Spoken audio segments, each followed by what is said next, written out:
푸른 눈이 소복히 쌓인 곳에 크리스마스 트리를 연상시키는 푸르른 전나무가 우뚝 솟아 있습니다. 그리고 저 멀리에는 고딕 양식의 교회가 아련히 보이는데요. 마치 겨울의 한 풍경을 그린 것 같은 이 그림은 독일의 화가 카스파 다비드 프리드리히의 교회가 있는 풍경입니다. 그런데 이 그림을 자세히 살펴보면 그림 속에 한 명의 인물이 있는 것을 발견할 수 있는데요. 지친 몸을 바위에 기댄 채 전나무 앞에 십자가를 바라보며 한 남성이 조용히 기도를 올리고 있습니다. 그리고 그의 주변에는 급하게 내동댕이 친 듯한 목발들이 흩어져 있는데요. 과연 이 남성에게는 어떤 사연이 있었던 걸까요?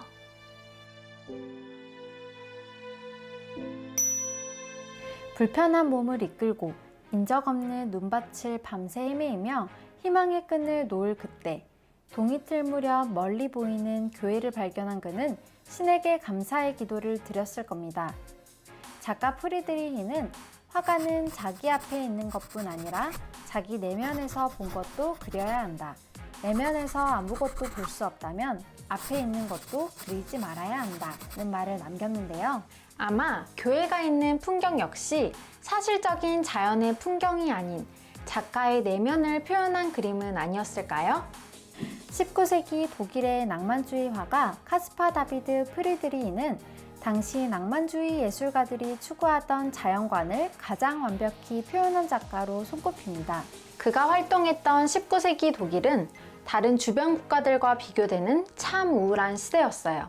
주변 국가인 프랑스는 1789년 시민의 힘으로 왕정체제를 무너뜨리는 프랑스 혁명을 일으켰고, 영국에서는 산업혁명이 일어나 급속한 경제발전을 이루고 있었기 때문이죠. 당시 독일의 젊은 예술가들과 철학자들 역시 이러한 이상적인 사회를 실현시킬 수 있으리라 굳게 믿었죠. 그러나 이게 웬걸, 1806년 나폴레옹이 독일을 침략하면서 유토피아를 꿈꾸고 있던 독일인들은 큰 좌절감을 느끼게 됩니다. 특히 철학과 예술 분야에 있어 초기 독일의 낭만주의자들은 그들이 갖고 있던 이상을 가로막는 현실의 장벽 앞에 크게 실망할 수밖에 없었는데요. 이러한 상황 속에서 그들이 택한 방식은 지적 세계에 몰두함으로써 암울한 현실 세계를 도피하고 밖의 세상보다 내면의 세계를 탐구하고자 했습니다. 특히 이들은 계몽주의적 사고방식을 비판하며 새로운 각도에서 자연을 바라보았는데요. 인간을 우선시했던 과학만능주의적 사고방식에서 벗어나 자연을 우선시하는 자연철학적 사고방식으로 전환한 것입니다.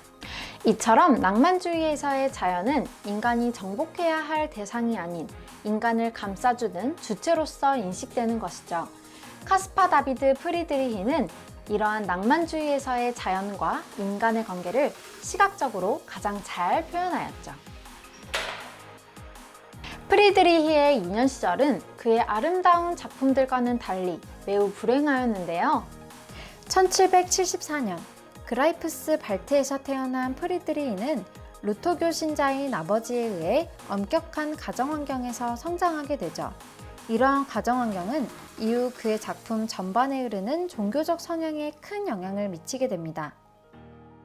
프리드리히가 7살이 되던 해에 어머니의 죽음을 시작으로 같은 해에 누이 엘리자베스가 죽었고, 동생 크리스토퍼가 빙판에 빠진 자신을 구하다가 익사하게 되죠. 1791년에는 그의 누이 마리아가 발치티푸스로 사망하게 됩니다. 성장기에 맞이한 죽음의 광경은 훗날 그가 초월적인 자연의 힘 앞에서 인간이 얼마나 나약한지를 더욱 크게 느끼게 해줬을 겁니다. 여러분, 혹시 심해의 바다를 본 적이 있으신가요? 아니면 거대한 파도나 웅장한 자연의 모습은요? 우리는 이러한 자연 앞에서 자연히 입을 벌리게 되는데요. 이처럼 인간의 힘과 의지로 변화시킬 수 없는 자연을 맞이할 때 인간은 고통과 쾌의 상호 모순된 감정을 갖게 됩니다. 칸트는 이를 숭고라고 이름 붙였죠. 프리드리히는 풍경화를 통해 자연을 숭고의 대상으로서 표현한 최고의 화가라 할 수 있는데요. 작품 빙에는 초월적인 자연의 힘을 직접적으로 보여줍니다. 차갑고 날카로운 각을 세운 얼음 덩어리들과 이로 인해 서서히 침몰하고 있는 범선이 보이죠? 사람의 흔적이라고는 보이지 않는 이 스산한 풍경은 보는 이로 두려움을 갖게 하는데요. 작품에 등장하는 난파선은 사실 낭만주의 화가들이 자주 사용했던 소재로 테오도르 제리코의 메두사호의 뗏목과 윌리엄 터너의 수송선의 난파를 대표적으로 들 수 있죠.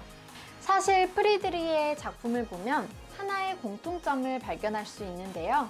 바로 등장하는 인물들이 한결같이 등을 돌린 뒷모습으로 표현된다는 것입니다. 또한 프리드리히는 자연에 비해 인물들을 매우 작게 묘사했는데요. 뒷모습을 보고 있다는 것은 우리가 보고 있는 자연을 작품 속의 사람 역시 보고 있다는 것이죠. 즉, 작품에 등장하는 인물과 함께 감상자 역시 웅장한 자연을 바라보며 경이로움과 숭고함을 느끼게 되는 것입니다. 프리드리히 작품의 또 다른 특징은 눈 덮인 겨울을 주요 모티브로 삼았다는 건데요. 눈 속의 고인돌이나 겨울 풍경, 눈 속의 떡갈나무 등은 스산한 겨울의 풍경과 서정을 잘 드러낸 대표적인 작품들입니다. 이처럼 프리드리히는 겨울 특유의 감성을 화폭에 잘 녹여냈던 화가로 평가받는데요. 그가 고요를 그리는 화가라는 별명을 갖게 된 것도 바로 이 때문이죠. 자연에 대한 새로운 시각을 예술로 표현하고자 했던 카스파 다비드 프리드리히. 그의 예술은 현대 우리가 갖고 있는 고정관념은 무엇이 있는지 다시금 생각해보게 합니다.